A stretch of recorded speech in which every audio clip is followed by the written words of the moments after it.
Tous deux collaborent étroitement avec le curé, l'abbé Jean-David Ndanga Mbomdon, dans la gestion de la vie paroissiale, chacune dans le domaine qui relève de sa responsabilité.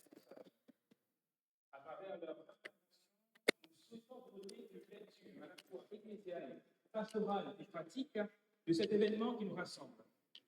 Nous débuterons notre programme, comme on vient de le faire par la prière, et à présent, je donne la parole à M. l'abbé Rufin Goubou, vicaire général, pour son mot de bienvenue. Mesdames et messieurs les journalistes, chers confessionnels des médias, permettez-moi, au nom de l'archidiocèse de Libreville, de vous remercier pour votre présence à cette conférence de presse qui marque une étape importante dans la préparation de la réouverture de la cathédrale Notre-Dame d'Assomption Sainte-Marie. La réouverture de notre cathédrale constitue avant tout un grand moment d'action de grâce. Après sa fermeture au culte le 17 mai 2025, rendue nécessaire par l'état de dégradation de sa toiture et les impératifs de sécurité, un important chantier de restauration a été engagé à partir du 24 juin 2025. Ce chantier, qui s'est poursuivi durant plus d'une année, a permis non seulement de restaurer profondément l'édifice, mais aussi de le sécuriser et de lui redonner toute sa dignité architecturale, liturgique et patrimoniale. Mais nous devons surtout comprendre que nous ne célébrons pas simplement la fin d'un chantier. La cathédrale, mère de la seule Libreville, elle est le siège de la cathèdre de notre archevêque, le lieu des grandes célébrations diocésaines et un point de rassemblement du peuple de Dieu autour de son pasteur. Sa réouverture marque donc le retour de l'Église mère au cœur de la vie liturgique, pastorale et missionnaire de notre archidiocèse. Cette restauration représente également un acte de transmission. Notre cathédrale appartient à la mémoire de l'Église au Gabon, mais elle fait aussi partie de notre patrimoine historique, culturel et architectural national. La préserver, c'est donc recevoir un héritage, le restaurer avec soin et le transmettre aux générations futures. C'est pourquoi nous voulons vivre ces journées dans un véritable esprit de foi, d'espérance et de communion. La Providence a voulu que cette réouverture soit célébrée dans le cadre de la solennité de l'Assomption de la Bienheureuse Vierge Marie, patronne de notre cathédrale. Nous confions donc à notre Dame, notre archidiocèse, notre pays, nos familles et tous ceux qui ont contribué à cette œuvre de restauration. Mais également tous ceux qui souhaitent partager ce moment avec nous, à prendre part aux célébrations des 14 et 15 août 2026. Le 14, c'est-à-dire demain, à partir de 16h, nous vivons autour de notre archevêque, son Excellence Monseigneur Jean-Patrick Kibaba, la remise officielle des clés, l'ouverture solennelle des portes de la cathédrale, la bénédiction et la réconsécration de ce qui a été restauré.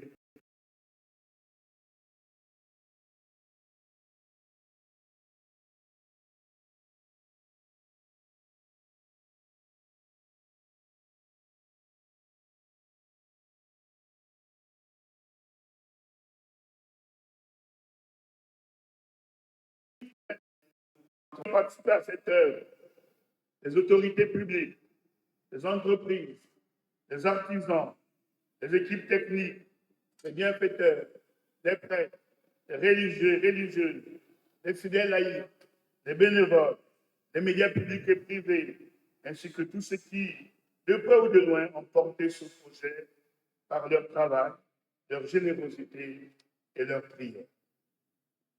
Notre-Dame rouvre ses portes, mais surtout, elle reprend sa mission. Elle redevient une maison de prière, de réconciliation, de communion et d'évangélisation pour notre capitale et pour notre pays. Je vous remercie. Merci, Monseigneur. À présent, nous allons donner la parole à Madame Danielle Ocom, épouse Ntotoum, qui est la vice-présidente du Conseil paroissial pour les affaires pastorales, pour son mot de circonstance.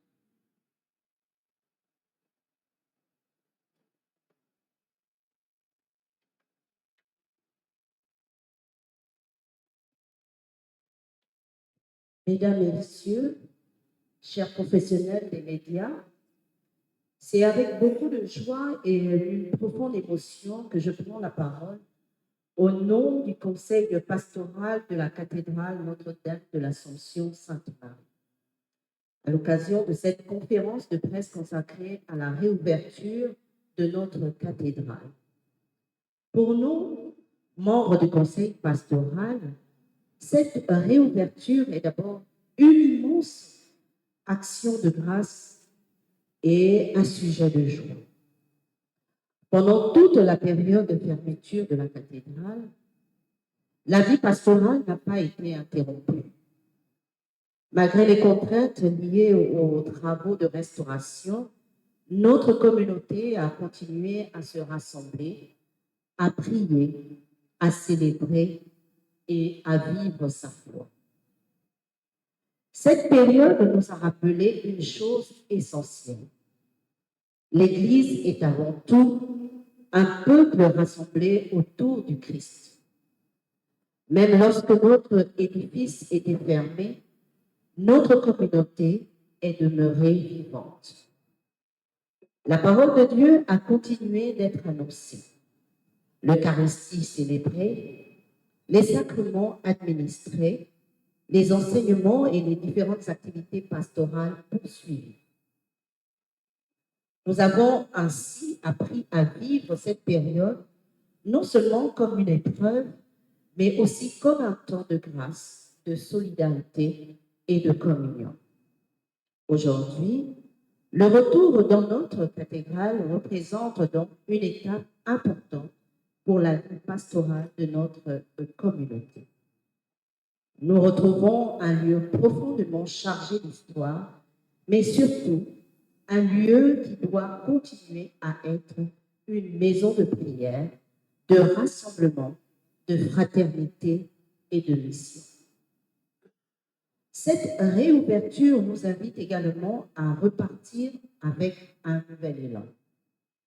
Il ne s'agit pas simplement de retrouver un édifice restauré, mais de renouveler notre engagement comme communauté chrétienne.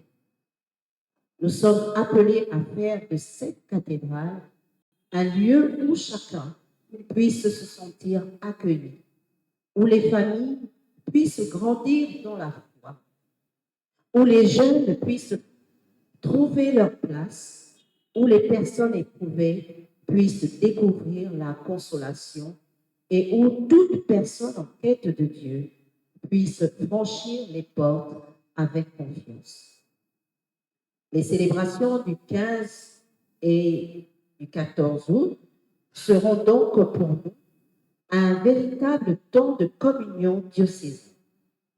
Elles nous permettront de rendre grâce pour le chemin parcouru, de célébrer les merveilles accomplies et de remettre entre les mains du Seigneur l'avenir de notre communauté.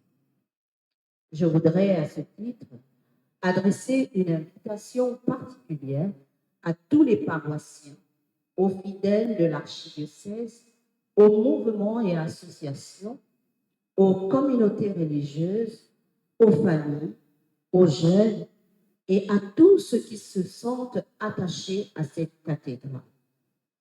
Notre cathédrale ouvre ses portes à tous. Elle ouvre ses portes à ceux qui viennent prier, à ceux qui viennent pour célébrer, à ceux qui viennent simplement pour chercher un peu de paix et à ceux qui désirent renouer avec le Seigneur. Je voudrais enfin remercier toutes les personnes qui, durant cette période, ont permis à la vie pastorale de se poursuivre. Nos prêtres, les équipes paroissiales, les mouvements, les services, les bénévoles et l'ensemble des fidèles. Par leur disponibilité et leur fidélité, ils ont contribué à maintenir vivante la communauté pendant ces longs mois. Que cette réouverture soit donc, pour chacun de nous, un nouveau départ dans la foi, dans la communion et dans le service. Que Notre-Dame de l'Assomption accompagne notre communauté et intercède pour notre archidiocèse, pour nos familles et pour notre pays. Je vous remercie.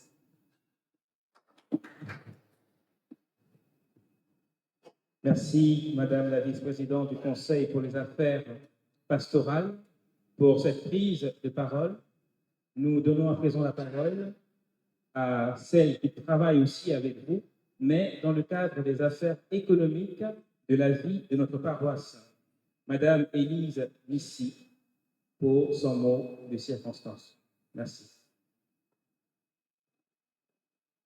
Mesdames et messieurs les journalistes, c'est avec une grande joie et une profonde reconnaissance que je prends la parole au nom du Conseil pour les affaires économiques de la cathédrale Notre-Dame de l'Assomption Sainte-Marie. À l'occasion de cette conférence de presse consacrée à sa réouverture, pour nous qui avons eu la responsabilité d'accompagner sur le plan économique et matériel cette importante période de restauration, la réouverture de notre cathédrale consiste avant tout l'aboutissement d'un long chemin de confiance, de patience, de sacrifice et de solidarité. La fermeture de la cathédrale le 17 mai 2025 avait été rendue nécessaire par l'ampleur des travaux à réaliser. Derrière ce chantier, il y avait naturellement des questions techniques, architecturales et financières, mais il y avait surtout une responsabilité: préserver un patrimoine spirituel et historique majeur de notre Église, afin de transmettre aux générations futures dans les meilleures conditions possibles. Cette mission n'aurait pas pu être menée à bien sans la mobilisation de nombreuses personnes. La restauration d'un édifice comme notre cathédrale représente un effort considérable. Elle nécessite des ressources, une organisation rigoureuse, une gestion responsable et surtout une véritable communion autour d'un projet commun. Nous voulons donc aujourd'hui rendre hommage à tous ceux qui ont contribué de près ou de loin à la réalisation de ces travaux. Les autorités ecclésiales, les responsables paroissiaux, les techniciens, les entreprises et artisans, les donateurs, les bienfaiteurs et les associations, les mouvements, les paroisses et toutes les personnes qui, selon leurs moyens, ont apporté leur contribution.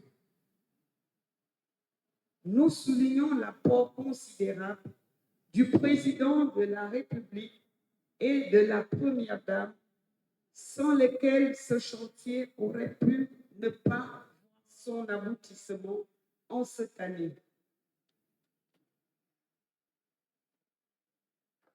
Certains ont donné de leur temps, d'autres de leurs compétences, d'autres encore ressources financières et matérielles. Chaque geste a compté. Chaque contribution a participé à la reconstruction et à l'embellissement de cette maison de Dieu. Le Conseil pour les affaires économiques a également eu à cœur, durant cette période, de veiller à ce que les ressources mobilisées soient utilisées avec responsabilité, transparence et discernement, conformément à la mission qui nous est confiée par l'Église. Car il est important de rappeler que les ressources de l'Église ne sont pas une fin en elles-mêmes. Elles sont des moyens mis au service de la mission, de l'évangélisation, de la liturgie, de la pastorale, de la solidarité et de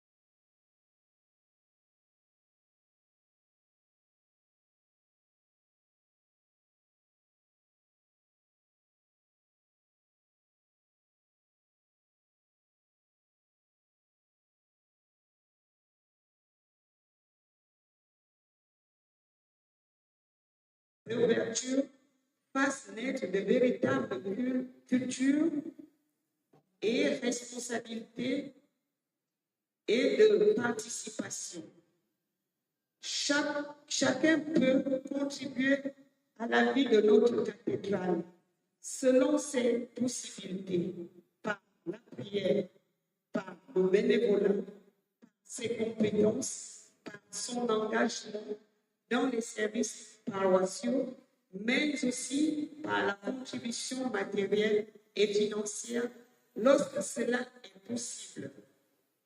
Je voudrais particulièrement remercier les fidèles qui, pendant ces longs mois, ont continué à soutenir la communauté malgré l'absence de notre lieu habituel de rassemblement. Leur fidélité a été un témoignage précieux. Je voudrais également exprimer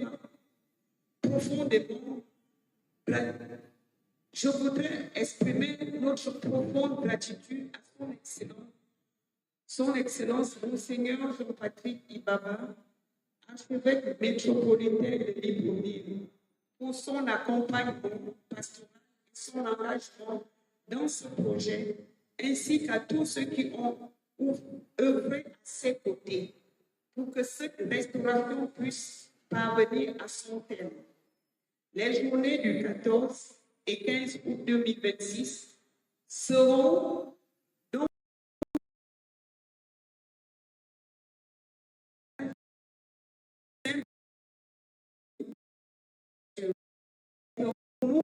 mais une nouvelle étape dans la vie de notre cathédrale. Une cathédrale restaurée, c'est une grande joie, mais une cathédrale vivante, entretenue, fréquentée, soutenue et habitée par une communauté fraternelle, c'est encore plus beau. C'est pourquoi nous invitons tous les fidèles à considérer cette cathédrale comme un bien commun de notre Église, un patrimoine à aimer, à protéger et à transmettre. Que cette réouverture soit le signe d'un nouvel élan, un élan spirituel, pastoral, communautaire, mais également un élan de responsabilité, de solidarité et de générosité. Au nom du Conseil pour les affaires économiques, je voudrais enfin dire à tous ceux qui ont contribué à cette œuvre, merci. Merci pour votre confiance. Merci pour votre générosité. Merci pour votre patience. Merci pour votre fidélité.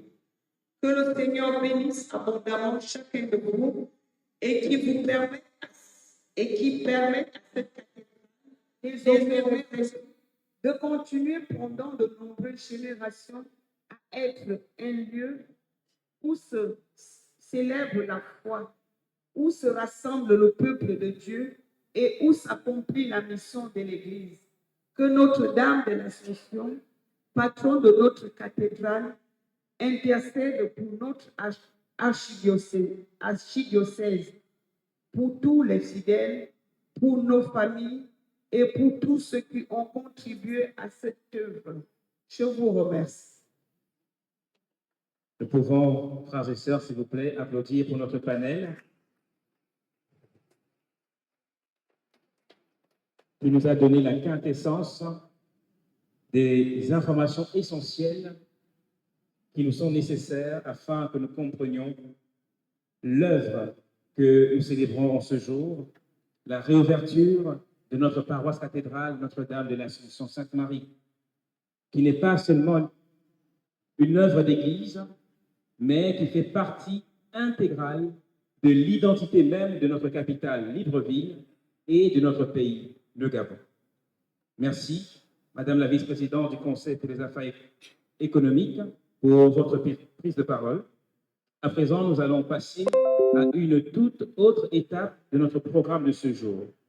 Mais avant d'y aller, j'aimerais ici vous donner, chers professionnels des médias, quelques indications. L'équipe de la communication de la cathédrale est présente sur ce site, voilà, et va vous distribuer au cours de cette conférence des badges qui seront votre accréditation pour la couverture de cet événement durant les journées du 14 et du 15 août. Durant notre célébration, les 14 et les 15 août, pour les médias, les caméras, les photographes et équipes de télévision disposeront d'emplacements spécifiques à l'intérieur et à l'extérieur de l'église.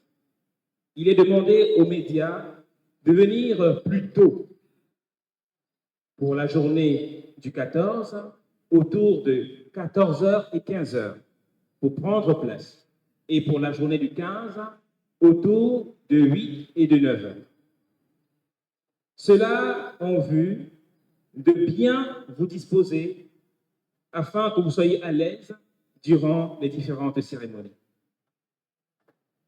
Pour ceux qui seront disponibles juste après les deux conférences de ce jour, nous pourrons nous rendre sur le site de la cathédrale pour déjà avoir un aperçu immédiat.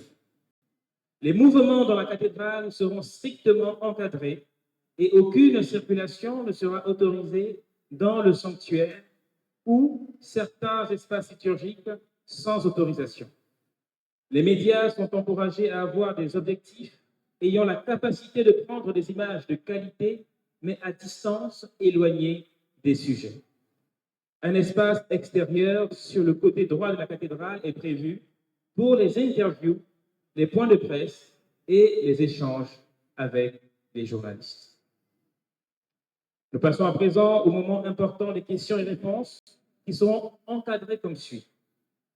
Mesdames et messieurs les journalistes, chers professionnels des médias, afin que cet échange puisse se dérouler dans les meilleures conditions, nous vous invitons à respecter quelques consignes.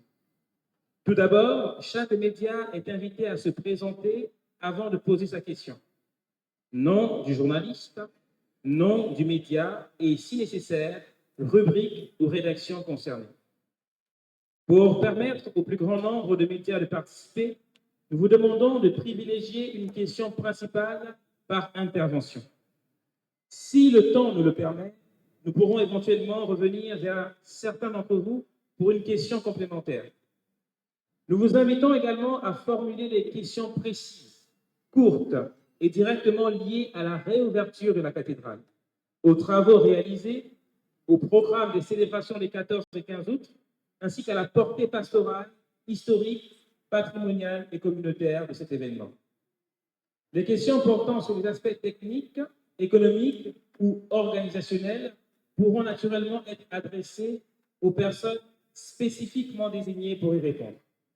Nous vous remercions également de respecter les interventions de chacun. Une question à la fois, sans interruption, permettra aux différents intervenants de répondre de manière claire et complète. À l'issue de cette séance, les médias pourront, selon les possibilités prévues par l'organisation, réaliser les interviews individuelles, prises de vue et captations complémentaires nécessaires à leur reportage. Nous souhaitons que ce moment soit avant tout un véritable échange avec la presse, dans un esprit de respect, de transparence et de collaboration. Nous vous remercions pour votre présence, pour l'intérêt que vous portez à la réouverture de notre cathédrale et pour le travail que vous accomplissez afin de faire connaître au plus grand nombre cet événement important pour l'Église et pour notre communauté nationale. Nous pouvons à présent ouvrir la séance des questions et réponses. Il vous suffit de lever la main, d'être désigné, de vous lever et de poser votre question. Je vous remercie.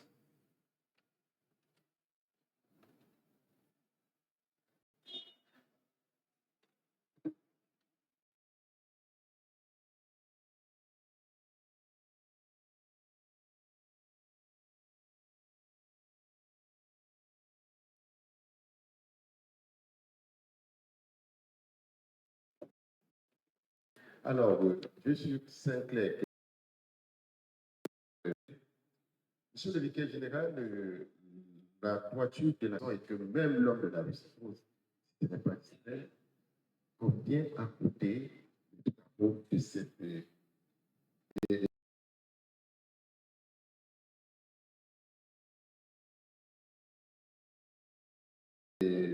cathédrale, de cette toiture, et quel a été l'apport de la présidence de la République, puisque tout récemment, on vous a vu être reçu par le chef de l'État. Merci.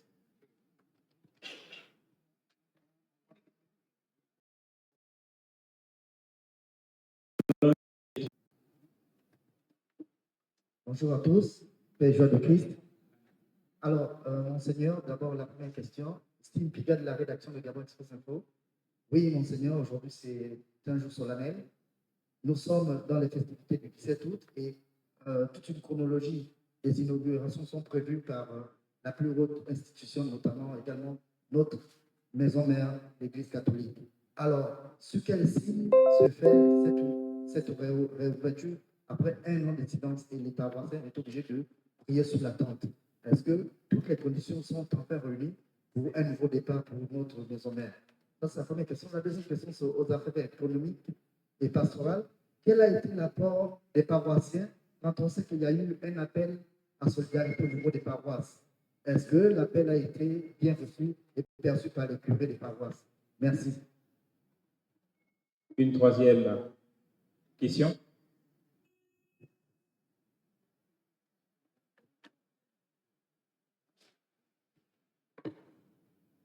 Bonsoir à tous les panélistes.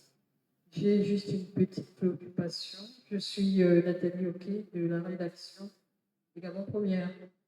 Je voudrais juste savoir, est-ce que pour la conférence de presse inaugurale, on pourra aujourd'hui avoir une petite idée pour nous permettre de meubler nos papiers et pour illustrer également le document d'aujourd'hui, puisqu'à partir de demain, nous entrons dans les festivités de la dédicace. Merci. Bien, merci. Pardon, nos trois questions. La première question, combien a coûté la restauration de la cathédrale et quelle a été la contribution des plus d'autorité, j'entends le président de la République et son épouse? Alors, à cette question, je ne peux pas vous donner des chiffres. Je ne vais pas vous donner des chiffres parce que, bon, ce n'est pas pour toi. Mais nous pouvons simplement affirmer que cette cathédrale a coûté beaucoup d'argent. Beaucoup d'argent. Et le groupe présidentiel a contribué énormément pour la réouverture de cette cathédrale. Voilà la réponse que j'ai à cette question. Quel a été l'apport sur quel site?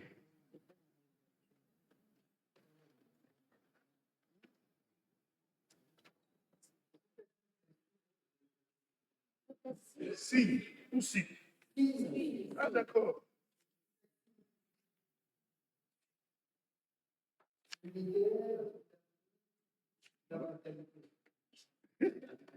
Non. Le signe, c'est d'abord un signe de foi, d'action de grâce. Et vous avez entendu la troisième intervention, nous avons dit que c'était pour nous un moment d'action de grâce. Un moment aussi d'espérance, parce qu'aujourd'hui, les gens étaient découragés. Mais aujourd'hui, cette cathédrale rouverte donne espoir aux uns et aux autres, à toute l'Église du Gabon. Donc pour nous, c'est vraiment ce signe d'espérance, d'action de grâce, et qui est promoteur d'un avenir meilleur, que cette cathédrale se rouvre. À la question de la participation, l'apport des autres paroisses, j'ai le montant, mais je ne vais pas vous le donner aussi, puisque je me suis interdit de vous donner le montant. Mais je peux vous rappeler et rassurer que toutes les paroisses de Libreville ont contribué. Quand je dis Libreville, c'est jusqu'à Lambaréné. Donc, toute la chute de Libreville, toutes les paroisses ont contribué à la hauteur de ce que chaque paroisse a pu avoir. Et cette somme a contribué aussi à la restauration de la cathédrale. Tout le monde a donné quelque chose. Est-ce qu'il y a une question oubliée? Vous avez demandé un document d'appui? Oui. Juste après la conférence, les médias qui le souhaitent pourront nous accompagner pour les prises de vue du site. Merci. Oui, c'est clair. Nous avons, oui, une deuxième série. Voilà, principalement les médias qui n'ont pas encore pris la parole. Merci. On pourra revenir sur... Rufin Martien Pesé de Paraclet. En dehors de la toiture de la cathédrale, ou avec un aspect modernisé, quels changements architecturaux ou décoratifs les fidèles vont-ils découvrir demain? Et quelles sont les nouvelles normes de sécurité, puisqu'on sait qu'elle a été fermée pour raison de dégradation et d'effondrement de la toiture? Merci. Deuxième question.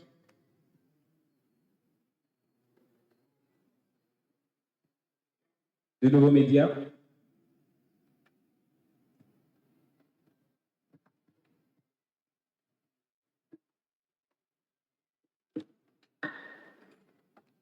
Bonjour à tous. Je suis Jimmy Mondoukou de la rédaction Gabon Info. Alors, Monsieur l'abbé, l'un des objectifs pastoraux est de rejoindre toutes les personnes éloignées de la foi. Comment cet édifice restauré compte-t-il devenir un pôle d'attraction culturelle et touristique pour l'ensemble des Gabonais, au-delà même de la communauté catholique?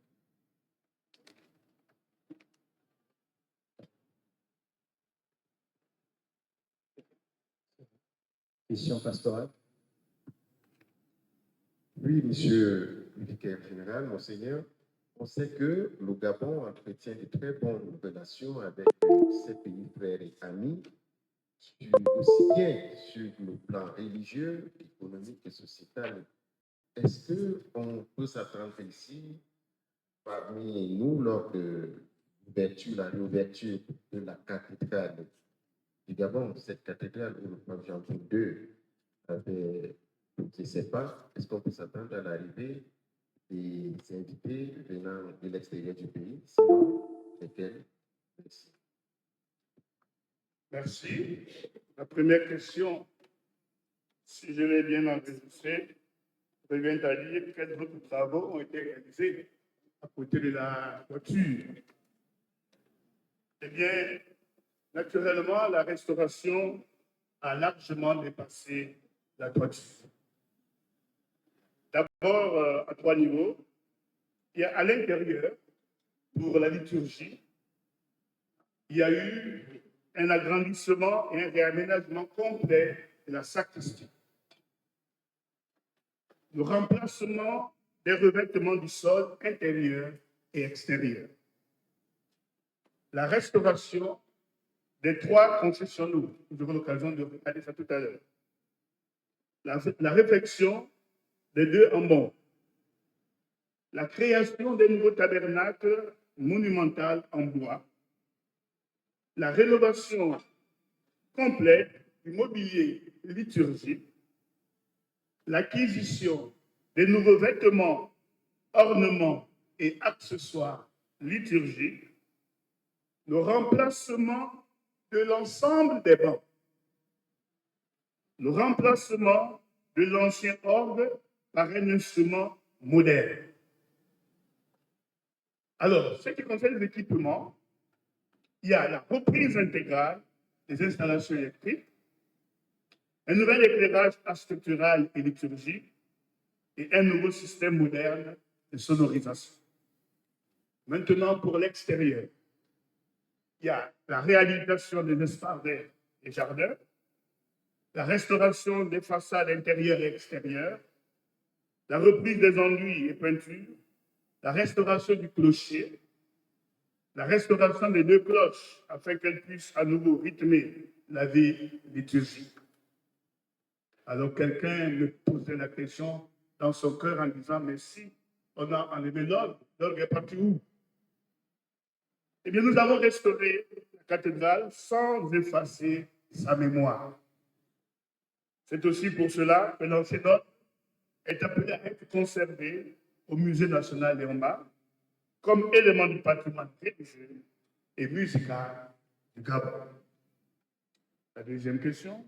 Alors, la deuxième question.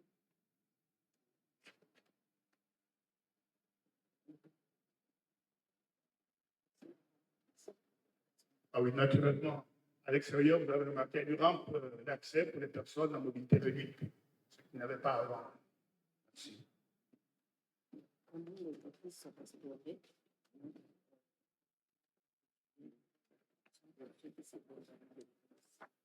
L'édifice restauré constitue un pôle d'attraction pour ceux qui sont éloignés, parce que d'abord, c'est la maison de Dieu et c'est la maison de tous. Lorsqu'on s'éloigne de sa maison, on est libre de revenir, surtout lorsqu'elle a été restaurée. Et donc, cette maison va accueillir tous les pèlerins, tous ceux qui viennent. Elle est ouverte à tous. Nos églises habituellement ne sont pas fermées, elles sont ouvertes à tous.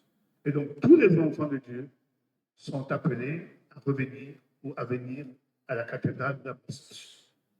Déjà pour la journée de demain et même samedi, nous allons recevoir la communauté musulmane, l'Église évangélique et les autres communautés nouvelles. Tout le monde est invité à cette réouverture.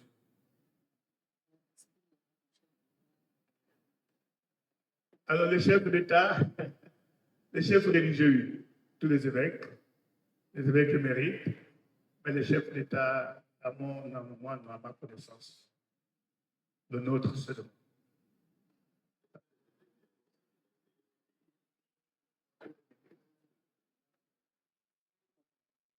Il faut qu'il confirme.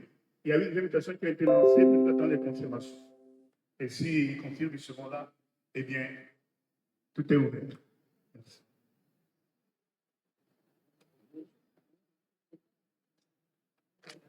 Vous avez... Oui, nous avons une toute dernière série de questions. Voilà. Privilégions les médias qui n'ont pas encore pris la parole. Merci. Nous avons Cathol TV.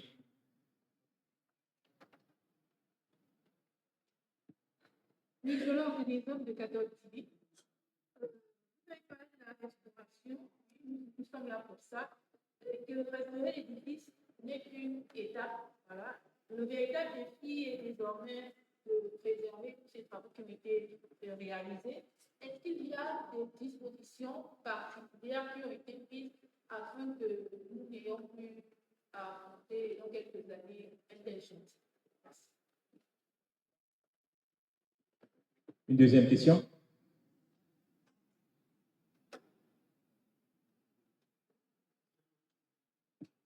Alors, une dernière question pour moi, j'ai besoin de Monseigneur.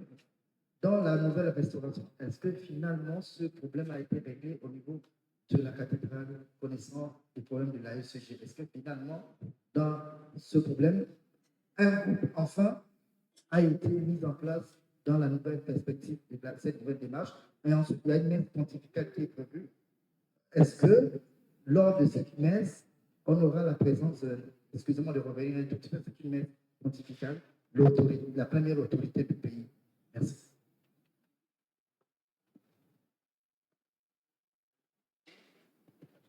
Bonjour à tous. Vous aviez parlé tout à l'heure qu'une église mère est pastorale. Elle appartient à la mémoire du Gabon. Que peut-on retenir face à la mémoire du Gabon? Merci. Vous pouvez reprendre, s'il vous plaît. Vous aviez dit tout à l'heure qu'une église mère est pastorale. Elle appartient à la mémoire du Gabon.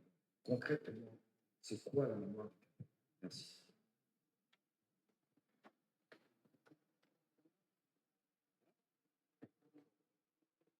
À l'extérieur de la cathédrale, vous avez démoli la haute chapelle. À quand sa restauration? Parce qu'il existait quand même une autre chapelle à l'extérieur de la cathédrale. À quand sa réhabilitation? Vous pouvez reprendre, s'il vous plaît. L'autre chapelle qui juxtait la cathédrale. La haute chapelle de la Vierge Marie, elle a été démolie pendant les travaux. À quand sa réhabilitation? Merci. Nous arrivons à la clôture de cette dernière série de questions. Si un média désire poser une question, c'est le moment. Oui.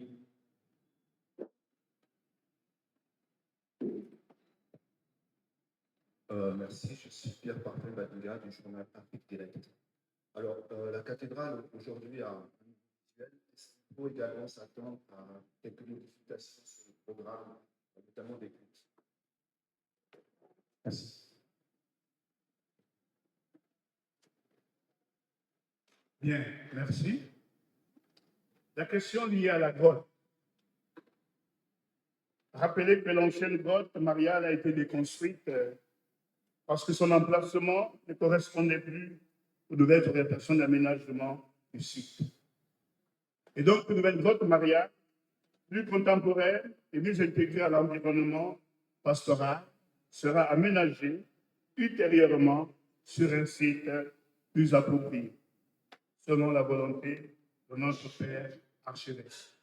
Donc, n'ayez pas peur, une grotte mariale verra bel et bien le jour.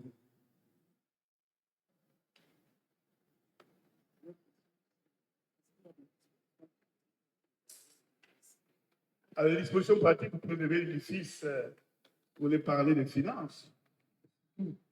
Parce qu'il faut préserver, il faut. Ben, nous avons énuméré, lorsque la responsable d'affaires économiques a parlé, elle a dit qu'il faut préserver, il faut entretenir et on a besoin de soutien de tout le monde. Il n'y a pas une assiette déjà pleine pour dire que cet argent est réservé pour l'entretien, mais c'est chacun de nous, chaque jour, et la cathédrale réfléchira sur comment faire pour qu'on n'arrive plus à ce genre de situation catastrophe. Par rapport aux horaires, nous laissons à l'équipe pastorale le soir. Mais pour l'instant, je pense qu'on gardera les mêmes horaires. S'il y a un changement, c'est l'année pastorale qui va commencer bientôt, donc il y aura certainement une reportage si c'est nécessaire. Auquel cas, on gardera le même programme. Donc, nous laissons la responsabilité à l'équipe pastorale de la cathédrale, notamment l'Assomption. Merci.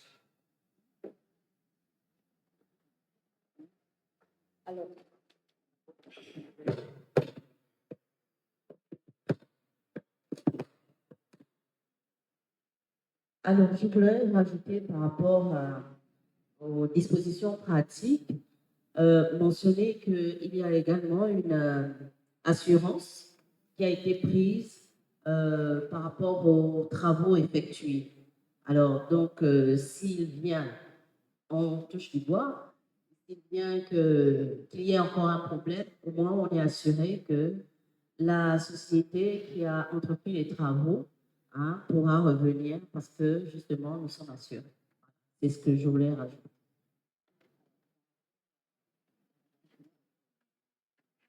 Alors,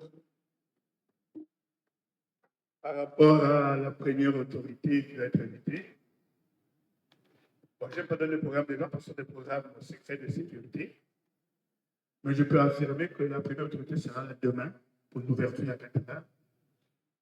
Bien sûr, samedi, parce que vous avez vu son programme aussi, qui est assez chargé. Demain, certainement, mais samedi, il se fait représenter par la première dame. Donc, à ce niveau, voilà, on laisse ça comme ça. Très bien, je voulais dire un mot là-dessus parce que nous sommes passés. L'entreprise qui a réalisé la plus grande partie, c'est l'entreprise EcoWood SA. Elle a joué un rôle déterminant dans la conception, la fabrication, la mise en œuvre de la nouvelle charpente et la réalisation de la couverture de la cathédrale. Naturellement, d'autres entreprises adjudicataires ont également participé dans différents domaines, le génie civil, les réseaux électriques, la peinture, le revêtement, la menuiserie, la sonorisation, l'éclairage, l'aménagement paysager et les finitions architecturales.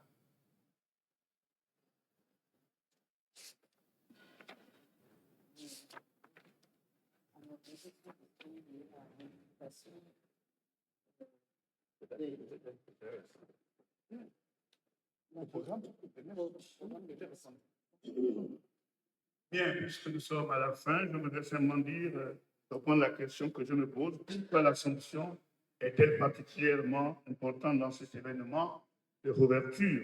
Eh bien, parce que la cathédrale est placée sous le patronage de Notre-Dame de l'Assomption. Et donc, la réouverture intervient dans le cadre de la sortie de Notre-Dame de l'Assomption, la Bienheureuse Vierge Marie, ce qui donne à l'événement une dimension spirituelle particulière. Nous ne pouvions pas imaginer meilleur cadre spirituel que la sortie de l'Assomption pour rendre grâce à Dieu et confier à nouveau notre Église mère à la protection maternelle de la Vierge Marie. Je vous remercie.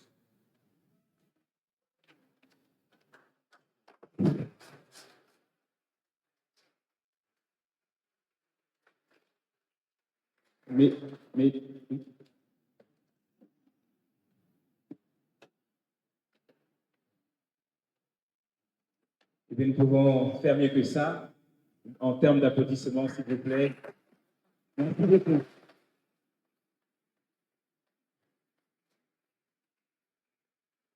Merci, Monseigneur. Merci, Madame la vice-présidente pour les affaires pastorales. Merci à vous, Madame la vice-présidente pour les affaires économiques. Mesdames et messieurs, chers professionnels des médias, nous voici au terme de cette séance questions-réponses qui conclut la première partie de notre journée aujourd'hui. Nous tenons à vous remercier pour la qualité de vos questions, car elles étaient vraiment respectueuses et honnêtes. Nous espérons que nos réponses, les réponses que le panel vous a données, vous ont plu, moi elles vous ont satisfaites, et nous vous attendons, voilà, pour la couverture de cet événement qui a un caractère historique et théologique majeur. Cela nous permet d'introduire la deuxième partie de notre conférence de ce jour, qui sera animée par M. l'abbé Cide Eddy Edzan Ngwan, l'un des vicaires de la cathédrale Notre-Dame de l'Assomption Sainte-Marie, et le docteur Hervé Essonno Mesui, qui est historien. Alors, nous demandons au premier panel de se lever. Sous vos ovations, s'il vous plaît.